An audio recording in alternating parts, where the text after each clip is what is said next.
चलिए बच्चों, जानते हैं making of the global world. World global कैसे बना। प्री एंशियंट इरा में, पुराने समय में, तो there were T2 and P2. T2 means travelers and traders and P2 means priests and pilgrims. In ancient times, world became global due to the traveling of travelers, traders, priests and pilgrims. Traveller, trader, priest और pilgrims जो हैं, ये these persons travelled long distance. इन्होंने खूब लंबे लंबे distance travel किए और क्या किया, ये अपने साथ जब ट्रैवल करने जाते थे तो अपने साथ कुछ सामान लेकर जाते थे, गुड्स लेकर जाते थे, कैपिटल लेकर जाते थे, पैसा भी तो लेकर जाएंगे ना, ऐसे ही थोड़ी चले जाएंगे। स्किल, उनके आइडियाज़, अपना भेजा भी साथ लेकर जाते थे। तो इन सब के साथ इन्होंने ट्रैवल्ड किए लॉन्ग डिस्टेंस, और साथ में अपने साथ जर्म्स और डिजीज़ भी ले जाते थे। अगर कोई बीमारी इनको है तो उसको कौन सा घर पे छोड़ के जाएंगे, वो भी ले जाते थे। किस चीज़ के लिए ट्रैवल करते थे ये सभी? नॉलेज के लिए, अपॉर्चुनिटीज़ के लिए, और प्रीस्ट और पिलग्रिम स्पिरिचुअल फुलफिलमेंट के लिए जो है एक स्थान से दूसरे स्थान पर जाते थे। तो यहाँ पर ये लोग जो यात्रा करते थे उससे एक जगह से दूसरी जगह पर इनका कल्चर, इनके गुड्स, इनके कैपिटल, इनकी स्किल, इनकी आइडियाज़, जर्म्स एंड डिजीज, सभी कुछ क्या होता था, ट्रैवलिंग करता था।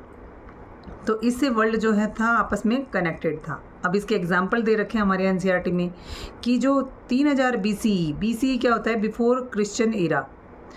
क्रिश्चियन ईरा से पहले 3000 BCE में जो इंडस वैली सिविलाइजेशन है वो दूसरे वर्ल्ड से जुड़ी हुई थी। किस मकसद से जुड़ी थी? ट्रेड के लिए, और वहाँ से गुड्स की मूवमेंट होती थी। अब इस चीज़ का प्रूफ बता रखा है कि बेटा ये सभी लोग जाते थे, ट्रैवलर, ट्रेडर, प्रीस्ट और pilgrim, travelled long distance with goods, capital, skill and ideas, germs and disease for knowledge, opportunity and spiritual fulfilment. इनके लिए तो इन्होंने यात्रा की। और examples we can see, Indus Valley civilisation जो थी वो कनेक्टेड थी दूसरे वर्ल्ड से, बाकी सारे वर्ल्ड से कनेक्टेड थी। और उसका प्रूफ ये है कि कोड़ीज़ कहते थे ना, एक कोड़ी भी नहीं दूंगा, फुट्टी कोड़ी नहीं दूंगा। तो कोड़ी जो करेंसी का काम करती थी उस समय में, वो मालदीव्स उसका ओरिजिन है, लेकिन मालदीव्स के अलावा ये मिलती हैं हमें एशिया में पाई जाती है, चाइना में पाई जाती है। तो वहाँ सब ये जो लिंक हैं ये प्रूव करते हैं कि व्यापार होता था, ट्रेड होता था, गुड्स मूवमेंट करते थे, करेंसी भी मूवमेंट करती थी। अब उसके बाद आगे हमारे एनसीईआरटी में दे रखा है सी रूट्स के बारे में। तो आप देखेंगे वेस्ट और सिल्क,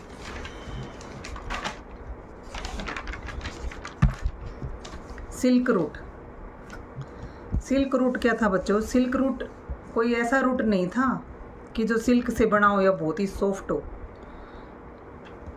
सिल्क रूट वेस्ट को, वेस्ट कंट्रीज़ को यानी यूरोपियन कंट्रीज़ को ईस्ट यानी इंडिया और चाइना से जोड़ता था। यूरोपियन कंट्रीज़ जहाँ पर जो मेटल मिनरल्स थे वो बहुत ज़्यादा पाए जाते थे, गोल्ड और सिल्वर वहाँ पर बहुत ज़्यादा पाए जाते थे। लेकिन इंडियन और चाइना में स्पाइसेस और सिल्क यानी टेक्सटाइल मिलता था, सिल्क मिलता था। तो बोला ये सब चीज़ें इंडिया में पाई जाती थी, और यानी ईस्ट में, इंडिया में और चाइना में स्पाइसेस और सिल्क एटसेट्रा पाया जाता था। अब वेस्ट जो यूरोपियन कंट्रीज़ थे वहाँ पर बहुत ठंड पड़ती थी, कुछ महीने तो ऐसे होते थे बर्फ़ गिरती रहती थी, और फूड को स्टोर करने की तब सुविधा नहीं थी। तो इसलिए उन्हें फूड को मतलब बचाए रखने के लिए कि तो उन्हें प्रिजर्व करने के लिए उन्हें मसालों की, स्पाइसेस की ज़रूरत पड़ती थी। तो वो कहाँ से मंगवाते थे? वो इंडिया से स्पाइसेस मंगवाते थे। अब यूरोपियन कंट्रीज स्पाइसेस और सिल्क जो है वो ईस्ट से लेकर जाते और वेस्ट में पहुँचता ये, और वेस्ट वाले ईस्ट वालों को गोल्ड और सिल्वर जो है वो यहाँ से फॉलो करके इधर पहुँचता था। लेकिन फिर 1453 में क्या होता है, ये हमारे एनसीईआरटी में नहीं दे रखा, फिर भी आपको पता होना चाहिए, तभी आप आगे कनेक्ट कर पाएंगे। 1453 में तुर्क ओटोमन साम्राज्य मुस्लिम्स ने कॉन्क्वेस्ट कर लिया किसको, कॉन्स्टेंटिनोपल को। कॉन्स्टेंटिनोपल क्या था, सिल्क रूट का एक मेन पॉइंट था, एक इंटरसेक्टिंग पॉइंट था, उस पर इनका अधिकार हो गया। अब वहाँ से उन्होंने सारे आवागमन पर रोक लगा दी, बैन कर दिए सारे रूट्स, और कहा कि या तो आप लोग इस्लाम एक्सेप्ट करें या फिर यहाँ जो भी आएगा वो मरेगा। तो जब इस तरह की ज़रूरत पड़ी, अब यूरोपियंस को तो ज़रूरत है अपने खाना खाने के लिए, अपने खाने को बचाने के लिए, उन्हें स्पाइसेस की आवश्यकता थी। तो necessity is the mother of invention, ज़रूरत ही इन्वेंशन करवाती है हमसे। तो जोग्राफिकल डिस्कवरीज स्टार्ट होती हैं। जोग्राफिकल डिस्कवरीज यानी भूभाग खोजने लगते हैं वेस्ट के लोग, यूरोपीय लोग।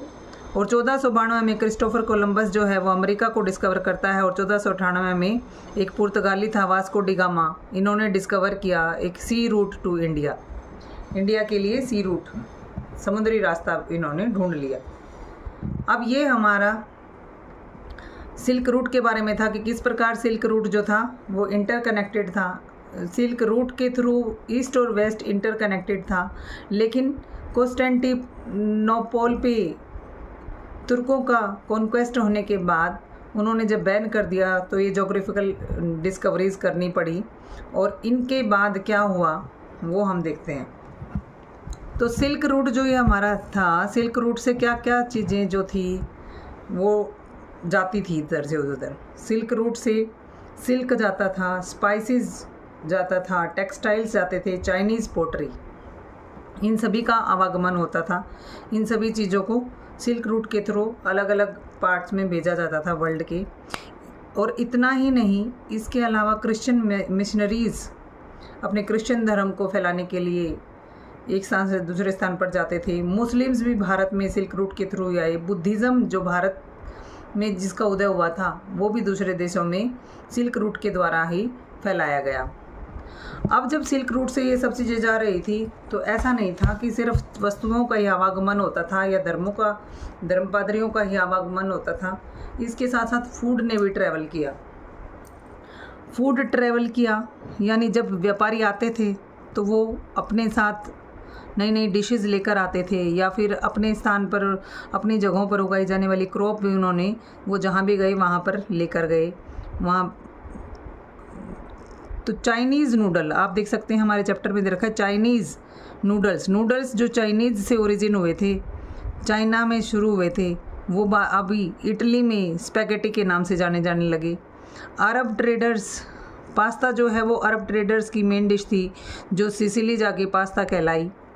इसके अलावा जो अमेरिका जब डिस्कवर हुआ तो वहाँ से कुछ ऐसी सब्जियाँ मिली जो इनका पहले अस्तित्व नहीं था, जैसे tomato, potato, sweet corn, chillies etcetera. और ये सब चीज़ें, ये खाने पीने की जो भी वस्तुएं हैं, इसके बारे में हम सर्टेनली किसी के ओरिजिन, किसी भी फूड के ओरिजिन के बारे में हम अनसर्टेन हैं। कई बार लगता है कि कोई फूड कहाँ से शुरू हुआ कहाँ नहीं हुआ, इसके हमारे पास प्रूफ नहीं है। तो अमेरिका, इसके बाद अगला आता है कॉन्क्वेस्ट के बारे में। अमेरिका जब तक नहीं डिस्कवर हुआ था तो इसने अपने आप को आइसोलेट कर रखा था, यह अपने आप में संपूर्ण था, कोई प्रॉब्लम नहीं थी। अमेरिका से पोटैटो आया, पोटैटो सब्जी जो बहुत ही सस्ती होती है। 1492 में डिस्कवरी की गई अमेरिका की, और यूरोपियंस वहाँ पर चले गए। अब यूरोपियन जब वहाँ गए तो उनके साथ पोटैटो भी यूरोप में आ गया। यूरोप में बहुत गरीबी थी। आयरलैंड स्पेशली काफ़ी पुअर देश था, पुअर जगह थी, वहाँ के लोग बहुत पुअर थे, और जो पुअरेस्ट पीपल थे वो डिपेंडेंट हो गए पोटैटो पे। और वो इतने डिपेंडेंट हुए कि पोटैटो में जब डिजीज़ आई, पोटैटो ब्लाइट यानी पोटैटो फेमाइन जब आया, तो उस समय लोगों ने को पोटैटो जो है वो खाने को नहीं मिला, आलू खाने को नहीं मिला, और वो भूख से मर गए। और लगभग कितनी 10 लाख लोग भूख से मर गए थे। 10 लाख लोगों की डेथ हो गई पोटैटो फेमाइन की वजह से। इसके बाद अगला टॉपिक हमारा 1.3 टॉपिक है कॉन्क्वेस्ट, ट्रेड एंड डिजीज़। अब यहाँ पर आप समझिए बच्चों कि यूरोप में यूरोप बहुत गरीब था, यूरोप में पुअर्टी थी, गरीबी थी, भूखमरी थी, बीमारियां थी, ओवर क्राउडिंग था, बहुत भीड़ भाड़ थी, इतने लोग थे, तो रिलीजियस कॉन्फ्लिक्ट भी वहाँ होते थे। तो यूरोप जो है वो 1492 में उसने अमेरिका को ढूंढ लिया और 1498 में एशिया की तरफ जाने वाले रास्ते, समुद्री मार्ग इसने ढूंढ लिए। तो एशिया में अमेरिका की तरफ इन्होंने जाना शुरू किया। अमेरिका एक मेटल मिनरल थे, वहाँ पर सोना चांदी का हब था वो। और इल डोरेडो के बारे में आपने सुना भी होगा, सिटी ऑफ गोल्ड कहा जाता है इसे, ये भी अमेरिका में ही थी। तो लोगों ने क्या किया, लोगों ने माइग्रेट करना शुरू कर दिया। अमेरिका की जब खोज हो गई, अमेरिका जब डिस्कवर हो गया, तो लोगों ने अमेरिका जाना शुरू कर दिया। अब अमेरिका जाकर लोगों ने वहाँ पर क्या किया, पुर्तगीज और स्पेनिश जो थे, पुर्तगीज और स्पेनिश यूरोपियन थे। अब यूरोप में हमें पता है कि पुअर्टी है, स्टारवेशन है, ओवर क्राउडिंग, डिजीज़ हैं, रिलीजियस कॉन्फ्लिक्ट हैं। तो लोगों ने माइग्रेट करना शुरू कर दिया अमेरिका में। अब अमेरिका जब तक अकेला था, वहाँ पर कोई प्रॉब्लम नहीं थी, वहाँ के लोग इम्यून नहीं थे। अब पुर्तगीज़ और स्पेनिश कॉन्क्वेस्ट करते हैं, यानी कब्जा करते हैं अमेरिका पे, लेकिन उन्होंने जो अमेरिका पर कब्जा किया वो किसी मिलिट्री या आर्म्स, हथियारों की मदद से नहीं किया। वो कोई मिलिट्री या हथियार लेकर नहीं गए, बल्कि अपने साथ एक जर्म्स लेकर गए, अपने साथ बीमारियां लेकर गए। क्या जर्म्स, वो जो भी उनमें जर्म्स थे, ये पहली बायोलॉजिकल वॉर थी और स्मॉल पॉक्स नामक बीमारी से वो ग्रसित थे। और वो जब अमेरिका में पहुंचते हैं तो वहाँ के लोगों को भी ये डिजीज़ हो जाती है। अब वहाँ के अमेरिका के लोग, अमेरिका जब तक डिस्कवर नहीं हुआ था आइसोलेटेड था, और वहाँ की इम्यूनिटी ऑफ पीपल जो थी वो बहुत ही डाउन थी, इम्यून नहीं थे पीपल, वहाँ लोग इम्यूनिटी कम थी लोगों की। तो इसलिए वो स्मॉल पॉक्स को सहन नहीं कर पाए, उसका सामना नहीं कर पाए और वो अपने आप ही मर गए। उन्हें कोई मारना नहीं पड़ा, कोई उनसे युद्ध करना नहीं पड़ा। वहाँ के जो नेटिव थे वो सारे ख़त्म हो गए। तो अमेरिका जब डिस्कवर किया गया, यही बात लिखी है, यूरोपियंस माइग्रेट हुए अमेरिका में, और उसके साथ साथ डिजीज़ भी माइग्रेट हुई। पीपल जो इम्यून नहीं थे to fight the disease, people died from smallpox. तो वो लोग जो थे वो मर गए स्मॉल पॉक्स से, और यूरोपियन ने कैप्चर कर लिया अमेरिका को।